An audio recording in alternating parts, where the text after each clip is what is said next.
Olá, tudo bem? Sejam bem-vindos. Sejam bem-vindos. Vamos ajeitar aqui. Fala, Godinho, Giovana. Beleza, galera? Carlinha. E aí, como é que andam as coisas? Vai dando um toque se o som tá bom, se vocês estão conseguindo ouvir bem. Acena com um joinha aí. Eu vou tentar fixar o tema aqui. Opa!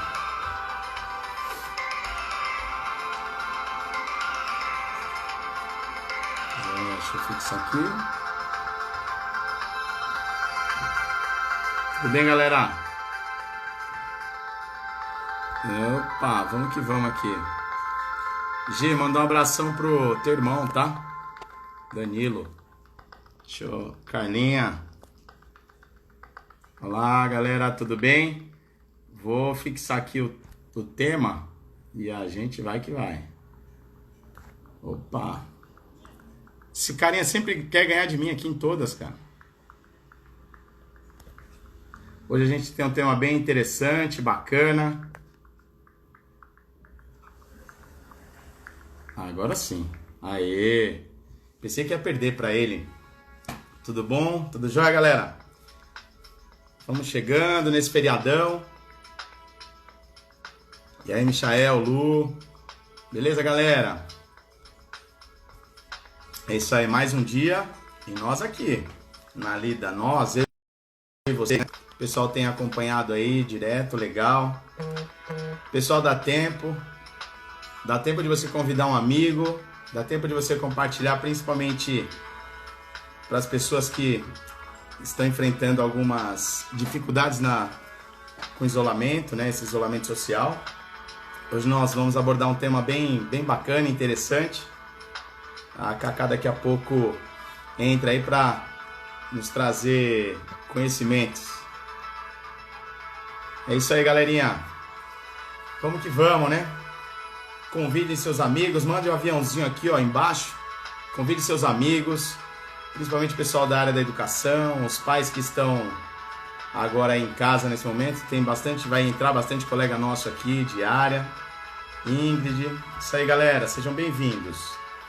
Sejam todos bem-vindos. Não sei se o pessoal tem acompanhado direto, mas todos os dias de segunda a sexta-feira, todos os dias não, né? De segunda a sexta, nós estamos fazendo as lives durante essa quarentena às 15 horas. E essa semana nós vamos inaugurar à noite. Algumas pessoas têm pedido para fazer à noite, então a gente vai levar essa live para a noite aí. Quinta-feira, então, nós faremos às 20 horas. E é isso aí, vamos que vamos. Eu vou chamar a Cacá e aí a gente já vai começando o bate-papo. Lembrando, fala Asa, Andrezão, filho, amigão aí, irmãozão. Tá aí, você tinha que estar ontem aqui com a gente e não veio, né? Hoje é sério. Hoje o tema é mais sério, Asa. Galera, eu vou chamar a Cacá. Cadê a Cacá? Aí a gente começa o nosso bate-papo. Vai colocando perguntinhas aí, né? Se você tiver... a hora que ela abordar o que é a CNV, se é de comer, se é de passar no cabelo, né, Cacá? E aí vocês vão elaborando perguntas, dúvidas, para que no final, no decorrer do nosso bate-papo aqui, ela possa já ir esclarecendo as nossas dúvidas aí. Cacá, seja muito bem-vinda, tá? Muito obrigado por você ter aceito o nosso convite de imediato, né, de bate-pronto. Você sabendo desse tema tão importante, como pode acrescentar e agregar para os nossos dias, principalmente a gente que é da área da educação, como para os pais que estão nesse isolamento social dentro das casas, né, com seus filhos, ou mesmo nada, se não tem filho com marido, ou se não tem marido, está com seus amigos, as pessoas que dividem apartamento, né? Então, assim, seja muito bem-vinda. Como a gente começa aqui, eu vou falar o seguinte, Cacá, passo a bola para você, segue o jogo. Obrigada, Ricardo. Obrigada pelo convite, pela oportunidade de estar aqui falando um pouquinho sobre comunicação não violenta, que é um tema que eu sou absolutamente apaixonada. e praticante, facilitadora de CNV, né? Também sou coach e mediadora de conflitos. Então, realmente, a CNV ela faz parte da minha vida no dia a dia e faz muita diferença na manutenção dos meus relacionamentos, primeiramente do meu relacionamento comigo mesma e para que eu possa, né, estar bem, estar conectada e conseguir me relacionar bem com as pessoas dos meus círculos íntimos, dos meus círculos profissionais, né? E manter saudáveis, conexões profundas, conexões verdadeiras, aí utilizando essa abordagem de comunicação que é a CNV, né? Você vai me fazer Legal. uma perguntinha especial aí, né? Boa, boa, boa. Daqui a pouco eu pergunto para você. Às vezes eu baixo aqui, eu tiro o olhar aqui, que eu vou anotar, e as pessoas. Um dia desse, uma pessoa falou assim: Meu, você estava dormindo? Eu falei: Pô, como eu vou dormir na live, né, cara? Tava anotando, então eu fico aqui. Aí, é muita novidade pra gente, né? A gente não tem um hábito, igual assim, poxa, eu tô olhando para você, não tô olhando para a câmera, né? Porque o meu olhar tá aqui. Então, assim, galera, não se preocupem, nós estamos nos organizando, nos adaptando a toda essa rotina nova, essa vida agora de live. Teve até um amigo que mandou uma piada depois de uma live que eu fiz aí, muito, muito engraçada e cômica. Mas vamos que vamos, né? Cacá, então você. A CNV é isso, né? A CNV é vida, né? Então, da mesma forma que a vida muda e a gente está o tempo todo se adaptando e aprendendo, a CNV também é viva, né? E a gente vai aí vivendo e praticando essa forma de se comunicar e de se conectar desse lugar de que não tem certo e errado, não tem bom e mal, não tem eu já sei CNV ou eu não sei CNV, a gente está sempre aprendendo. Legal, legal. Às vezes as pessoas, eu vou falar de uma forma que quem tiver do outro lado talvez não se sinta como, poxa, cara maluco, né? Mas então, assim, para a gente explicar, começar do beabá, a CNV, então, o que significa essa sigla? Coisa para a gente comer, é coisa para a gente passar no banho, no cabelo, principalmente eu que tenho bastante cabelo aqui. O que é a CNV, né? O que significa a CNV? CNV significa comunicação não violenta. Ela é uma abordagem de comunicação e que também é uma filosofia de vida. Foi desenvolvida por um psicólogo americano que se chama Marshall Rosenberg e ele trabalhou construindo essa filosofia, essa abordagem de comunicação a partir muito da conexão com que ele foi observando na vida dele como as pessoas se relacionavam, né? Então, tem muitas histórias nos livros do Marshall que ele conta situações de conflitos raciais nos Estados Unidos na década de 60, quando ele ainda era criança, muita violência, violência de bullying na escola, né? Então, especialmente no livro Comunicação Não Violenta, ele conta uma situação em que ele se mudou para Detroit aos 8 anos de idade e quando ele foi para o primeiro dia de aula dele, ele teve, ele foi, ele na verdade ele sofreu bullying, né? Ele tomou uma surra no primeiro dia de aula dele, de dois colegas de sala, né? Eles perguntaram para ele se ele era judeu por conta do sobrenome e aí ele disse que sim. E quando ele saiu da escola, esses meninos estavam do lado de fora e bateram nele. E isso ficou marcado para ele, né? Ele viveu essa situação dele ficar 2 semanas em casa trancado por conta dos conflitos raciais que estavam acontecendo na cidade, que tiveram dezenas de mortos na época. Então foi um momento realmente de isolamento, né? Ele viveu algo muito parecido com o que a gente está vivendo hoje. Ele teve que ficar, logo que ele se mudou para a cidade, ele teve que ficar 2 semanas trancado em casa porque estava acontecendo esses conflitos raciais em Detroit naquela época, na década de 60. Depois, assim que ele conseguiu sair de casa, ele foi para a escola e no primeiro episódio ele passou por essa situação de bullying, onde ele tomou uma surra na saída da escola de dois meninos porque ele era judeu. E isso ficou muito marcado na cabeça dele, e ele se perguntava, né?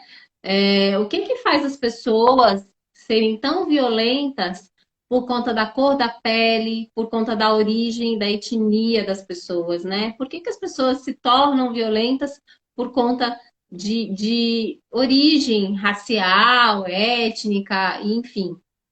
Por outro lado, na mesma época, ele estava vivendo uma situação em casa em que a avó dele ficou doente e a mãe dele a avó paterna dele e a mãe dele e um tio cuidavam para que todas ela tivesse todos os cuidados que ela precisava, né? Então eles pararam a vida deles para cuidar da avó. E aí ele ainda com 8 anos, né? A gente às vezes, muitas vezes a gente diminui, né, a capacidade das crianças fazerem reflexões. Mas as crianças são seres humanos e estão aí, como nós, aprendendo o tempo inteiro, né? E refletindo sobre a vida.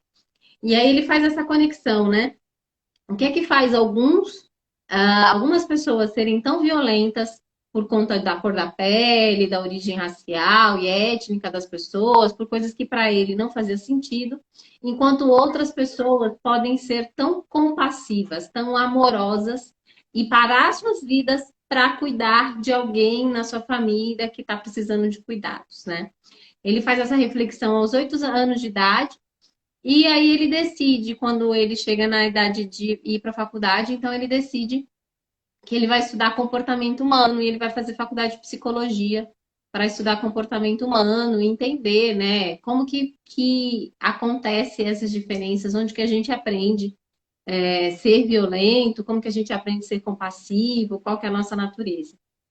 E ele chega à conclusão, com os estudos dele, né? Ele chega à conclusão que a natureza do ser humano é uma natureza compassiva, é uma natureza amorosa, é uma natureza que tende à colaboração, mas que a gente aprende a competição, que a gente aprende a violência, que a gente aprende a se comunicar de uma forma que é percebida como violência, porque é uma forma que gera desconexão, né?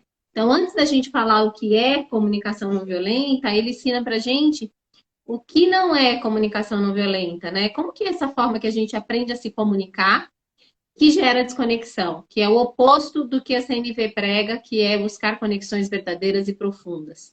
Então, essa forma que a gente aprende a se comunicar, que é uma forma baseada em rótulos, então a gente está sempre classificando, qualificando coisas, né? E pessoas.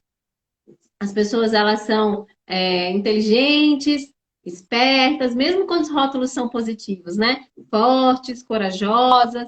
Então, a gente vai classificando as pessoas, rotulando pessoas. E o Márcio dizia que os rótulos, eles são muito prejudiciais, porque os seres humanos, eles são fluidos, eles não são estáticos, né? Eles não são produtos onde a gente consegue colocar um rótulo e descrever aquela pessoa como algo que ela é, né? Ela está naquele momento aqui. E sempre que a gente acredita num rótulo, a gente acaba se limitando, mesmo esse rótulo sendo considerado positivo. Então, daí dos rótulos vem os julgamentos, né? Onde a gente traz essa visão de que existe uma forma certa e uma forma errada de viver, de se comportar, de se relacionar. Então, os julgamentos vão muito para esse lugar do bom e errado, do bom e mal, do certo e errado.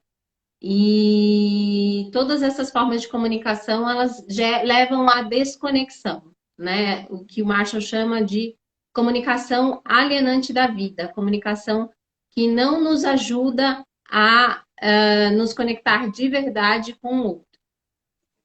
E, por fim, ele fala também de negação de responsabilidade. Toda vez que a gente terceiriza a responsabilidade pelos nossos atos, a gente está utilizando uma comunicação que é alienante. E ele fala que o ser humano se torna muito perigoso quando ele terceiriza essa responsabilidade. Então, a CNV ela vai falar muito de autorresponsabilidade, de que cada ser humano é 100% responsável por atender às suas próprias necessidades, né? E a partir daí a gente consegue, então, se conectar com aquilo que é importante para a gente, para que a gente possa se doar para o outro, que seria essa natureza compassiva do ser humano, né? A gente conseguir estar bem com a gente, com as nossas necessidades, para que a gente consiga estar aberto para contribuir com o outro. É colocar aquela metáfora da máscara de oxigênio do avião. Coloca a máscara primeiro na gente, para depois ajudar outras pessoas. Legal, Cacá, legal. Eu anotei algumas coisas aqui que eu vou fazer algumas perguntas. E a gente tem uma rotatividade, né, de pessoas entrando e saindo, então a gente sempre, em uma fala, vamos falar qual é o tema, o objetivo dessa live, né? Então, hoje nós estamos aqui com a live, a Cacá, falando sobre CNV, né, comunicação não violenta, e nós estamos, de segunda a sexta-feira, às 15 horas, aqui com uma live sempre trazendo um benefício para a sociedade, para os nossos alunos, para os pais dos nossos alunos, amigos, enfim, para toda a galera aí que nos acompanha. Cacá, você colocou uma situação de que a CNV ela leva a responsabilidade, e aí você teve uma fala falando da criança, então, às vezes, como se a criança, a gente não dá a devida autonomia da criança se expressar, ou da criança colocar o seu sentimento, a gente já, não sei se entraria o rótulo aí nessa situação, né? Então, se a gente já leva a resposta pronta para a criança. Como a gente pode amenizar essa situação? Como a gente pode se observar para não levar já a resposta de bate-pronto, né? Para a criança ter o espaço dela se expressar. E aí também, bom, vamos saber, depois eu faço a outra, Du. E galera, lembrando, se você tiver dúvida, pergunta, coloquem aqui nos comentários a sua dúvida, a sua pergunta. Tem uma professora colocando aqui, a professora Carla, trabalha num colégio junto com a gente aí, ela falou assim que eles desenvolveram um projeto sobre a comunicação não violenta o ano passado com a galerinha do 4º ano, crianças de 9 e 10 anos de idade. Então foi bem legal e abordaram o tema do bullying, né? E aí o bullying é uma outra pergunta que eu vou fazer para você. Maravilha, maravilha. Com as crianças não é diferente, né, do que é com os adultos, na verdade. É até mais simples, né, porque as crianças elas estão mais abertas para aprender um olhar diferente, elas estão sempre com mais facilidade para aprender, mais abertas para se conectar. Com uma forma nova de se comunicar, né, e de buscar essa conexão. A CNV, ela fala em 2 pilares na comunicação. O pilar da escuta empática e o pilar da expressão autêntica. Como que a gente pode trazer esses pilares para a conexão com as crianças, para a comunicação com as crianças, né? Primeiro, é a gente trabalhar essa nossa capacidade de escutar, que é um grande desafio nosso, né? A gente aprende que a gente tem que dar resposta, que existe resposta certa, que a gente tem que dar solução para os problemas e que se conectar muitas vezes com sentimentos não é algo que não é algo que vale a pena, né? A gente aprende muito isso, né? Que os sentimentos a gente pode deixar de lado e que a gente vai muito para o lado da objetividade, de resolver. Qual que é o problema? Vamos resolver, né? E a escuta empática, ela vai falar muito desse lugar em que eu tô ali escutando o outro com a única intenção de escutar e de deixar que a pessoa expresse de forma autêntica, né? O que é essa expressão autêntica? A expressão autêntica na CNV é quando a gente fala da gente. A gente fala daquilo que está vivo na gente, a gente fala daquilo que eu estou sentindo, né? E o desafio, principalmente para os adultos, é que a gente não aprendeu a falar de sentimentos, e aí a gente tem um desafio que a gente muitas vezes não tem nem vocabulário para falar dos nossos sentimentos. Então aí está alguma coisa que está viva ali, que está acontecendo dentro da gente, mas a gente não consegue nem expressar o que é isso, né? E com as crianças, a gente pode utilizar jogos, a gente pode utilizar brincadeiras para ir fazendo com que elas vão criando esse vocabulário de sentimentos e se conectando, entendendo o que está acontecendo no corpo delas, qual foi o gatilho, o que aconteceu do lado de fora que gerou um sentimento. Esse sentimento é confortável, esse sentimento é desconfortável. Então, a gente ter esses espaços de escuta, eles são essenciais para que as crianças desenvolvam a confiança de que elas podem falar daquilo que está acontecendo dentro delas, né?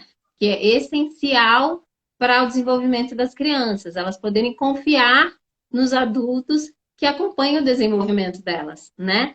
E, e também a gente estimular, por outro lado, o outro pilar da CNV, que é a expressão autêntica, que é a criança aprender a falar na primeira pessoa, o que ela está sentindo, o que ela está precisando, como que ela percebe que o ambiente está afetando alguma necessidade dela, de que forma que ela poderia pensar em outras alternativas, em outras soluções criativas para atender muitas vezes uma necessidade que está gerando um sentimento desconfortável nela.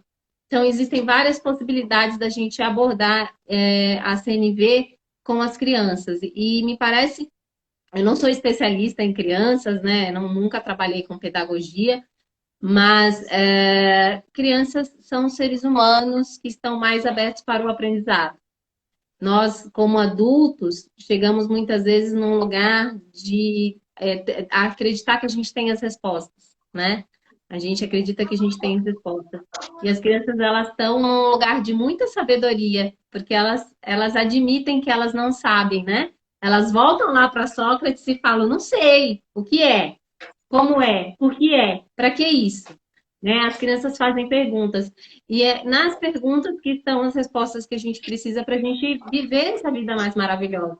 Então, a CNV, ela provoca muito a gente nesse sentido de ser mais curioso, de ter curiosidade pelo que está acontecendo dentro da gente, né? De ter esse olhar de exploração, que está muito vivo nas crianças ainda, e que a gente acaba, por conta de querer atender as expectativas das pessoas, da sociedade, dos grupos onde a gente vive, a gente acaba se desconectando dessa nossa capacidade, né? Todos nós temos essa capacidade de sermos curiosos, de sermos criativos, mas isso está muito mais vivo nas crianças, o que facilita muito a introdução da CNV na vida delas.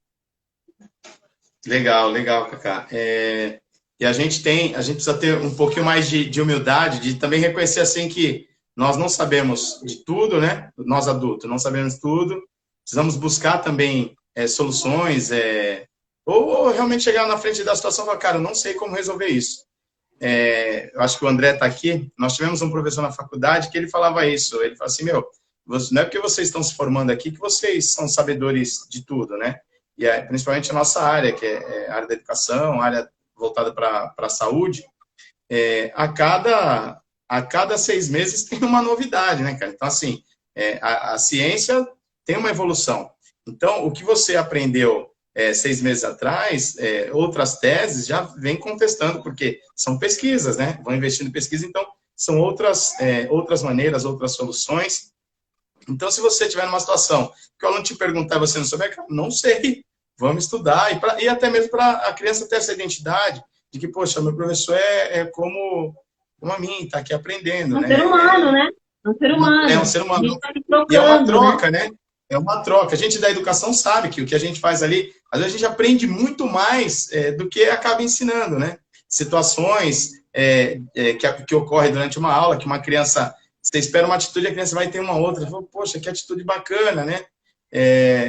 Muito legal, muito interessante mesmo. Eu não sei se a Sandra está aqui. A Sandra, ela é uma orientadora educacional de um colégio que a gente trabalha. Ela aplica bastante a CNV. Até ela me deu um joguinho para eu utilizar com as crianças, né? Situação final de aula, início de aula. Tira uma carta e a criança fala de sentimento. Isso é bem, bem, bem interessante, bem legal. Eu vou fazer uma outra pergunta, Cacá, que você falou sobre bullying, né? Como o Márcio aí sofreu bullying na infância. E na nossa época, hoje ocorrem situações que voltou essa questão do bullying, as pessoas falando do bullying, o André está comentando alguma coisa aqui do Márcio, essa situação do bullying, hoje em dia a gente fala assim, isso é besteira, na minha época não tinha nada disso, né?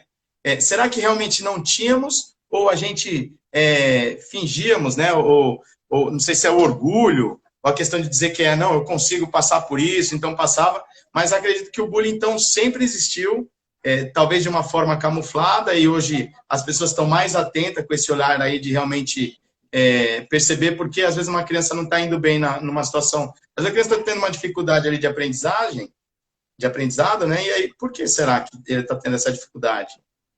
Né? Será que é por conta de bullying? Será que é porque não... Muitas vezes, quando, né, a criança não tem nenhuma questão já prévia, pode estar conectado com questões emocionais que ela está vivendo, tanto na escola quanto dentro de casa, né? É desafiador a gente falar sobre bullying, né? Porque essa forma de querer encaixar, né, as pessoas, né? O bullying geralmente acontece quando o alvo do bullying ele é diferente, né? Ele diverge do grupo, né? Ele sai do padrão. E em alguma característica, seja física, seja de personalidade, alguma coisa ali faz com que ele não se encaixe ali naquele grupo e o grupo se volta contra aquela pessoa de uma forma violenta.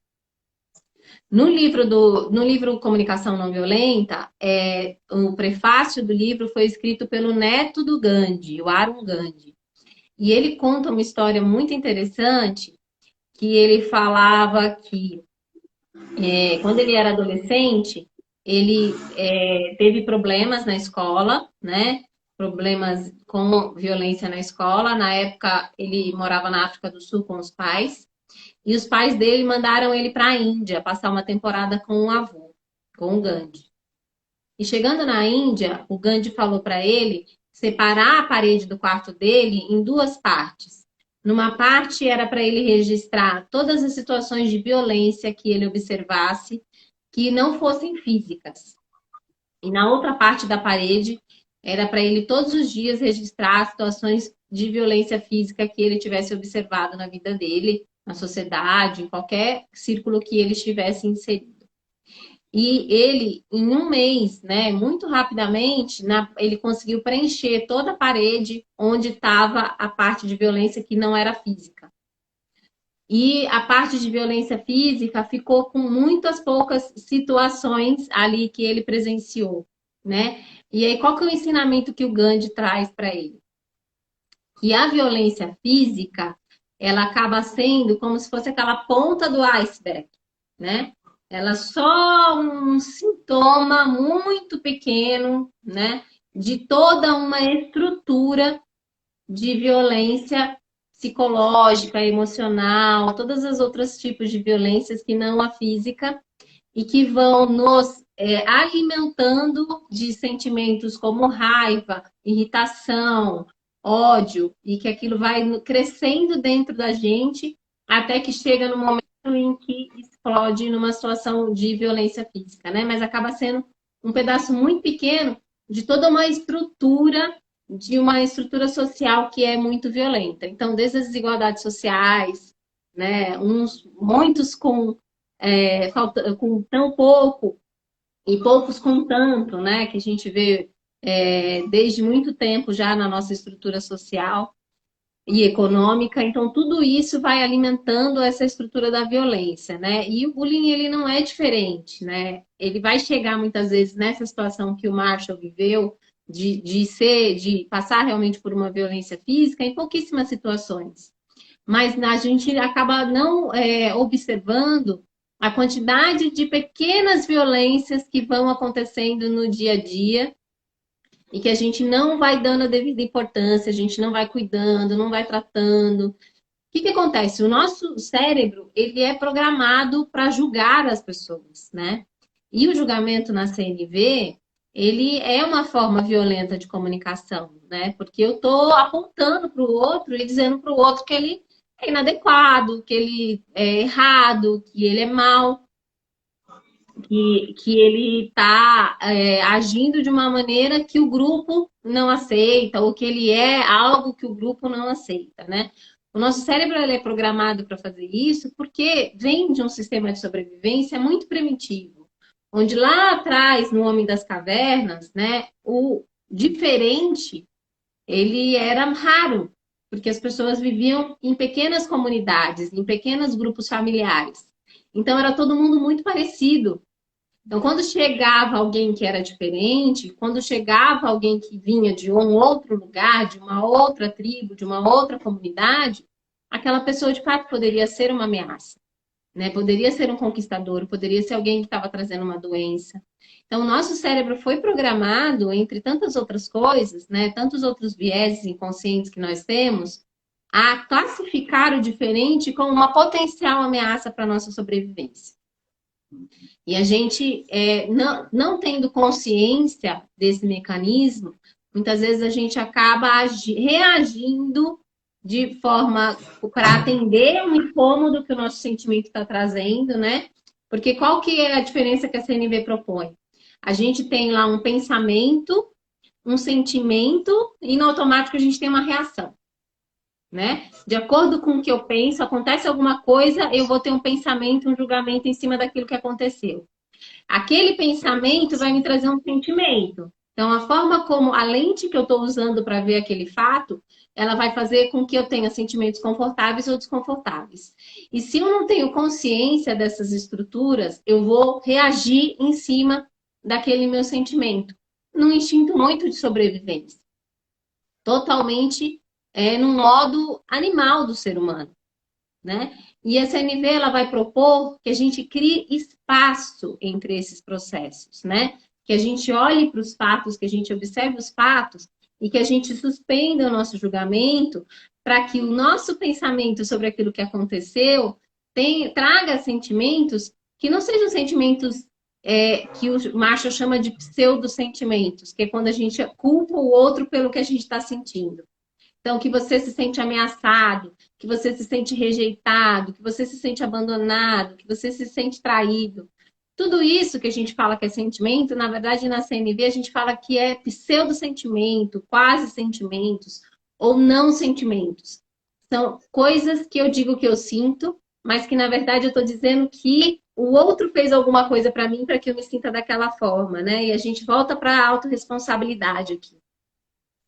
E quando eu estou falando de sentimento na CNV, eu estou falando do que está vivo dentro de mim. Não tem a ver com o outro. O outro, ele pode ter uma ação, ele pode ter algum movimento que é um gatilho para aquilo que está dentro de mim acender, né? Para aquele sentimento acender. E aí a gente vai falar de sentimentos que são sentimentos mesmo, quando a gente está falando de tristeza, de angústia, de mágoa, de alegria, de contentamento. Então, coisas que de verdade estão acontecendo dentro de mim e que se conectam com necessidades minhas, né? Qual é a minha necessidade quando eu tenho um sentimento confortável que me leva, que está sendo atendido e me leva a ter esse sentimento, né? E por outro lado, qual que é a minha necessidade que me gera um sentimento desconfortável que está desatendida? E no caso do bullying, voltando para a sua pergunta, tem um sentimento desconfortável ali no grupo que está sendo ator da violência, né? E aí a gente precisa, né, no lugar até de educador, de pais, de professores, entender, né, abrir espaço de escuta empática para essas pessoas também, não só para quem está sofrendo o bullying, mas também para quem está agindo dessa maneira, expressar o que vocês estão sentindo, né? Qual que é a necessidade que não está atendida, né? O que está acontecendo para que vocês tenham um comportamento que deixa o outro desconfortável, né? Como que seria essas pessoas ouvirem, né? Essas crianças, esses adolescentes, ouvirem como que essa pessoa que está sofrendo essa violência está se sentindo, né? Muitas vezes a gente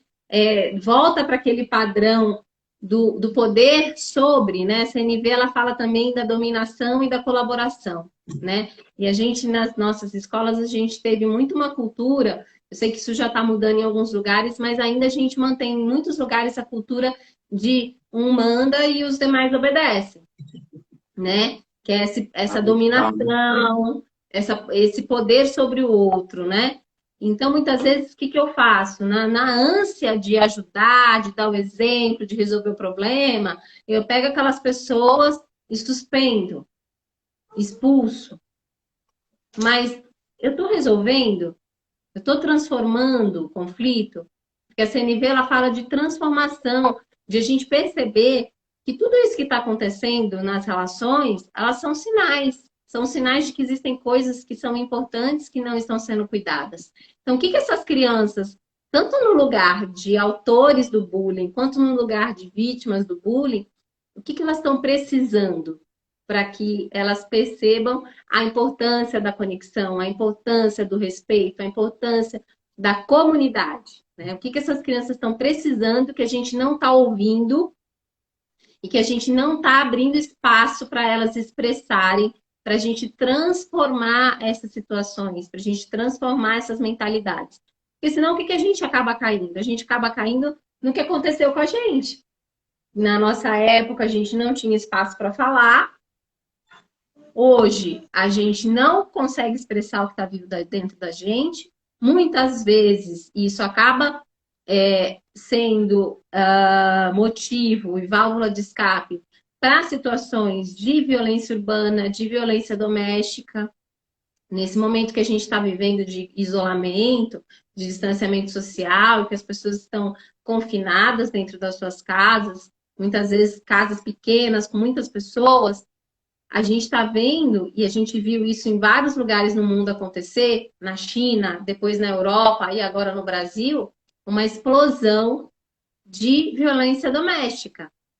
O que que é a violência, né? Quanto que não aconteceu aí já de um processo de violência emocional e psicológica até a gente chegar nesse nível da violência física? Quais são as necessidades dessas pessoas que estão desatendidas, que elas não conseguem sequer expressar? Porque a gente não aprendeu, a gente não desenvolveu inteligência emocional, a gente não tem vocabulário para isso, e aí a gente não consegue expressar o que está vivo dentro da gente e acaba saindo de uma forma violenta. O Marshall fala, toda violência é uma expressão trágica de uma necessidade humana que não foi atendida. Toda violência é uma expressão trágica de uma necessidade humana que não foi atendida. Então, como que a gente pode abrir espaço de escuta, abrir espaço de diálogo para que a gente comece a expressar os nossos sentimentos e as nossas necessidades antes que elas se tornem um problema maior, que é quando a gente vai para esse lugar de violência emocional, primeiro com a gente, porque sempre quem sofre primeiro é a gente. Ninguém que está bem consigo faz o outro sofrer. Ninguém que está equilibrado, que tá com os seus, que entende os seus sentimentos, que tem consciência das suas necessidades, que consegue perceber a sua responsabilidade em atender às suas necessidades, vai ser violento com o outro. A gente só usa o outro como espelho para a gente mostrar que tem alguma coisa dentro da gente que está muito desconfortável, né? E aí acaba que a gente fica nesse círculo vicioso da violência, porque a gente não tem muitas vezes ferramenta para lidar com o que está vivo dentro da gente. Eu não sei se você viu aí passando, a Lu fez uma pergunta assim, né? Quando você estava falando da questão do autoritarismo, né? De manda quem pode, eu mando e vocês têm que obedecer. Ela colocou assim, né? Qual é a necessidade de ter esse tipo de comportamento, né? Por que as pessoas têm esse tipo de comportamento? A necessidade de ter esse tipo de... Peraí. A empatia também é muito importante, colocar-se no lugar do outro, ela falou antes. Qual a necessidade de ter esse tipo de comportamento? Eu gosto de um exemplo muito interessante, que é o do bebê. O que um bebê faz quando ele está com fome? Ele chora. Se ele tiver com sono, ele chora. Se ele tiver com sede, ele chora. Se ele quiser carinho, ele chora. Se ele quiser colo, ele chora. Se ele está com calor, ele chora. Se ele está com frio, ele chora. Por que o bebê chora toda vez que ele tem uma necessidade que está desatendida? É a única forma que ele encontrou de se comunicar. Ele sabe que toda vez que ele chorar, alguém vai lá ver, vai checar ele para ver. Peraí, tá sujo? Demorou? Já tá na hora de comer? Tá com sono? Precisa de alguma coisa para conseguir relaxar e dormir? tá querendo conexão, precisa de carinho, precisa de uma massagem, tá com cólica, tá com alguma dor, tá com algum incômodo. Ele sabe que quando ele chora, alguém vai checar e vai ajudá-lo a atender uma necessidade. Porque naquele momento ele não tem condição de fazer isso por ele e ele também não tem outra forma de comunicar que tem alguma coisa ali que não está gostosinho, que está desconfortável, né? Aí a gente cresce, vai para a escola, passa muitas vezes a nossa vida inteira estudando competências técnicas. A gente aprende a usar um Excel, a gente aprende a fazer uma biopedância, medir a gordurinha do cliente, a gente aprende a passar para ele lá um treino, criar, né, uma estratégia para ele atingir os objetivos dele, no meu caso aqui do coach, fazer perguntas poderosas, né? Na terapia, que eu também faço atendimento terapêutico, ouvir o cliente, fazer as conexões das situações que ele está trazendo com os aprendizados, um monte de competência técnica. E onde que a gente aprende inteligência emocional? Quando que a gente para estudar e para se perguntar, isso que eu estou sentindo é angústia ou é ansiedade? É tristeza ou é aflição? É raiva? Não, raiva eu não posso sentir. Raiva é proibido porque raiva é feio. Quem sente raiva não vai para o céu. Então, a gente tem tantos bloqueios em relação aos nossos sentimentos que muitas vezes a gente não tem ferramenta, a gente não tem vocabulário, a gente não tem autorização interna, porque ficam as vozes na nossa cabeça, assim, dizendo pra gente: você tem que ser forte, você não pode chorar, menino não chora, né? A gente vê muita situação de violência quando a gente vai olhar para a questão da relação do autor com o que está vivo dentro dele, aquela pessoa, ela nunca foi autorizada a sentir. Ela nunca foi autorizada a se conectar com sentimentos. Então, tem vários, né, outros desdobramentos para a própria pessoa. Os homens, eles sofrem muito com a questão essa questão de não poder sentir em várias situações. Na hora de se relacionar com o outro, na hora de se relacionar consigo mesmo. Então, os homens, eles acabam buscando muito mais situações de extravasar, né, através de esportes radicais, de direção violenta, né? Eles correm muito mais risco com essa necessidade de que precisa extravasar, precisa tirar alguma coisa de dentro deles, né? Os homens, eles se suicidam muito mais que as mulheres, eles têm mais ataques cardíacos que as mulheres, e tudo isso está conectado com o fato da gente não ter autorização do homem de sentir, né? A mulher, ela vai lidar muito mais fácil com essa questão das emoções, porque a mulher é autorizada a sentir, né? Então a gente acaba desenvolvendo um pouco mais esse lado.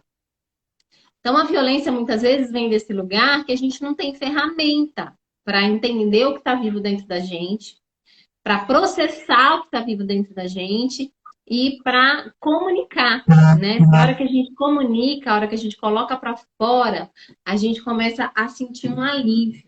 A gente começa a sentir uma leveza, né? Porque a gente esquece, mas nós somos, em última instância, animais, né? Só que nós somos animais sociais. O grupo é muito importante para a definição de quem eu sou, de onde eu estou, para onde eu vou, o que é importante para mim, a que grupos que eu pertenço, que eu quero pertencer. Tudo isso é muito valioso para o ser humano. E a gente parou de ter esses espaços, porque bem antigamente, né, que as pessoas viviam em tribos, à noite elas sentavam em volta de uma fogueira e elas ouviam histórias, elas compartilhavam histórias e elas falavam de si e elas ouviam um outro. Então elas tinham esses espaços de acolhimento, de escuta, de conexão. E a gente foi cada vez mais se fechando nos nossos apartamentos, nos grandes centros, onde a gente não sabe nem o nome do nosso vizinho de porta muitas vezes, e a gente não tem muitas vezes para quem pedir uma ajuda. Às vezes a gente está com um problema dentro de casa na educação de um filho, uma necessidade que a gente está tendo, e a gente não tem nenhuma rede de apoio. E a CNV fala disso também, fala da gente construir redes de apoio, da gente ter pessoas que vão nos oferecer esses espaços de escuta, de conexão, de senso de comunidade, atender essas necessidades que são necessidades legítimas humanas. Legal. Como eu falo, Cacá, né? não, é bom, é bom, é bom. Deixa eu fazer uma pergunta aqui para você. Tem alguém que colocou alguma coisa aqui, tenho tentado aplicar a CNV, mas eu queria fazer, eu queria que você desse uma dica para a gente. Eu vou pedir para você tentar ver a resposta da Mari, viu, Zê? E ver a resposta da Mari, uma pergunta da Mari. Eu queria que você desse uma dica de como a gente pode, dentro de uma situação do dia a dia nosso, né, com os nossos filhos. Às vezes você pede para fazer alguma coisa e aí a criança não faz, ou a criança fica postergando para fazer aquela situação, e você fica nervoso. Você primeiro fala de uma boa, aí depois não fez, aí você já quer usar uma fala mais áspera, daqui a pouco você vai mais bruto para... Então, que dica você pode nos dar de alinhar essa situação com um comando, com uma solicitação de uma tarefa, às vezes, para o filho, isso para um filho, e também uma outra dica, como a gente pode trabalhar também isso de uma forma geral, numa sala de aula, com um grupo maior e bem heterogêneo, né, ali, por várias questões de famílias, né, valores de família. Sim. A primeira pergunta, ela vai trazer várias partes aí da CNV que são importantes a gente trazer para a consciência, né? Primeira coisa é a gente saber separar nossas necessidades das nossas estratégias. O que acontece muitas vezes nesses embates com os filhos? Os pais, eles decidem como as coisas precisam ser feitas. Então, assim, por que é importante a gente falar disso, né? O Marshall fala que as necessidades humanas, elas são universais. Então, o que seriam necessidades? Segurança, conexão, criatividade, organização, ordem, respeito, empatia, eficiência, eficácia, enfim. Todos esses valores que são universais, que são valores humanos e que se traduzem em necessidades quando a gente está conectado com aquilo que é importante para a gente. O que acontece? Para eu atender uma necessidade, eu crio uma estratégia. Só que eu me apego a essa estratégia. Eu quero que a minha necessidade seja atendida daquela forma específica. Então, vou trazer um exemplo para casa. Eu tenho uma necessidade de organização, que é algo que é muito comum, esse tipo de embate entre pais e filhos, né? A organização da casa. E aí, eu fico o tempo todo falando para o meu filho, arruma o seu quarto, precisa arrumar o seu quarto, está uma zona, precisa arrumar o seu quarto, isso aqui, não. Primeira coisa, eu não comuniquei para essa criança ou para esse adolescente o como eu me sinto e o quanto que a organização é importante para mim. Quando a gente está falando em pedido na comunicação não violenta, a gente está falando de um lugar em que eu vou despertar no outro o interesse pela colaboração por tornar a minha vida mais maravilhosa. Lembra que eu falei no começo que o Marshall disse que nossa natureza é compassiva e que nós temos uma natureza que busca colaboração, que quer colaborar, porque a gente tem a necessidade de pertencimento. Eu sei que quando eu colaboro com o outro, eu vou me vincular mais com essa pessoa, eu vou ter uma relação melhor, eu vou ter uma conexão melhor, né? Eu não vou colaborar com esse intuito, mas eu sei que a colaboração faz bem para o sistema. Isso tudo de uma forma muito inconsciente. Então, quando eu comunico, né, o que está acontecendo, né? A CNV ela fala em 4 passos na comunicação, né? O primeiro passo é a observação, que é o fato, o que está acontecendo. Então, quando eu falo assim, seu quarto está um nojo, ou seu quarto é uma zona, né? Eu estou fazendo uma acusação baseada num julgamento meu que me diz que aquilo é aquilo, né? Que aquilo que eu tô vendo é algo que está num quadradinho que eu classifico como zona. Quando a gente acusa outra pessoa, é natural que essa pessoa vai para o papel de defesa. Porque seja um adulto, seja um adolescente, seja uma criança, a gente tem um ego. E o nosso ego tem a função de nos proteger, de proteger a nossa identidade, de proteger a nossa sobrevivência. Então, se eu estou acusando o outro, a resposta que eu vou ter é uma defesa ou uma fuga, mas eu não vou ter uma resposta colaborativa, né? E quando eu estou nesse lugar de autoridade, muitas vezes eu uso o meu poder sobre o outro para conseguir aquilo que eu quero. Qual que é o problema do usar o poder sobre o outro? A relação não se torna sustentável. Porque no primeiro momento que essa pessoa puder sair dali, ela vai sair correndo. E aí o que acontece muitas vezes? Pais idosos, abandonados, com filhos que estão se arrumando 1 milhão de desculpas para não ter que voltar para casa dos pais e compartilhar momentos com eles. Né? E aí a gente não consegue conectar uma coisa com a outra, mas na verdade tudo está conectado. Tem uma história ali, né?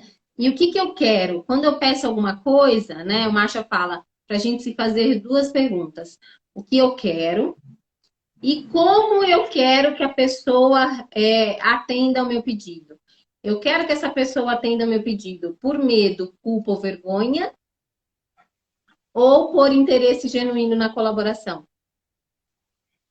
Então, aí eu já começo a clarificar a minha intenção, que a forma como eu comunico vai estar naturalmente conectada com a intenção com que eu vou para aquela comunicação. Então, se eu vou para a comunicação já com a intenção de eu sou autoridade, eu mando aqui, eu falo, você obedece, certamente a gente pode conseguir aquilo que a gente quer. Mas no longo prazo, o resultado que a gente vai ter, será que é o que a gente quer de verdade? Será que a organização da minha forma é mais importante do que a conexão que eu tenho com meu filho? Que as necessidades, elas são universais, mas elas têm níveis de prioridade, né? Então, eu priorizo as necessidades de uma forma, você prioriza as necessidades de outra forma, e a gente escolhe estratégias diversas para atender essas necessidades. Então, quando eu estou falando, por exemplo, dessa questão da organização com criança e com adolescente, primeira coisa que eu preciso, na verdade, quando eu estou falando sobre qualquer pedido com qualquer pessoa, primeira coisa que eu preciso pensar e clarificar dentro de mim, qual é a minha intenção nessa comunicação? Eu quero que seja feito da minha forma? Ou eu quero que a minha necessidade de organização seja atendida, mas mantendo a nossa conexão? Ou de uma forma com que o outro queira colaborar com essa minha necessidade, né? Então, quando eu expresso o que eu estou sentindo e o que eu estou precisando, essa minha necessidade, eu consigo mais empatia do outro lado, porque as necessidades, elas são universais. No nível de necessidade, nós somos iguais. E aí a gente se conecta melhor, né? E aí o outro pode fazer essa reflexão. Bom, isso também é importante para mim. Mas dessa forma que você está me pedindo para eu fazer, com o lençol dobrado desse jeito, para mim não é confortável. Para mim, organização é tal coisa, tal coisa, tal coisa. Então, o pedido, ele vai para esse lugar que eu peço aquilo que é importante para mim, depois de expressar como eu me sinto, o que eu preciso e o que eu quero que aconteça. Sim, eu faço esse pedido, mas eu faço esse pedido de um lugar em que eu estou aberta a escutar de forma empática como o outro recebe esse pedido. Como é para você colaborar na organização da casa? Como você se sente? Que necessidades suas são atendidas ou que necessidades suas são desatendidas, né? Então, é a gente sair desse paradigma da dominação para o paradigma da colaboração. É desafiador, muito desafiador, por quê? Primeiro porque a gente aprendeu, manda quem pode, obedece quem tem juízo. A gente aprendeu isso, né? A gente aprendeu a se relacionar dessa forma. E muitas vezes aquilo que a gente mais criticava nos nossos pais, aquilo que a gente mais julgava nos nossos pais, é o que a gente vai reproduzir. Porque a gente não olha para isso com uma honra, com um olhar de gratidão. Eu agradeço por tudo que você me deu, pela vida que você me deu, pela educação que você me deu, honro e respeito a sua história e escolho fazer diferente. Nesse ponto, escolho fazer diferente. Não, como a gente não teve autorização para olhar para os nossos sentimentos e para as nossas necessidades, porque eu ouvi muito isso, né? Criança não tem vez, criança não tem voz, isso aqui não, criança não palpita.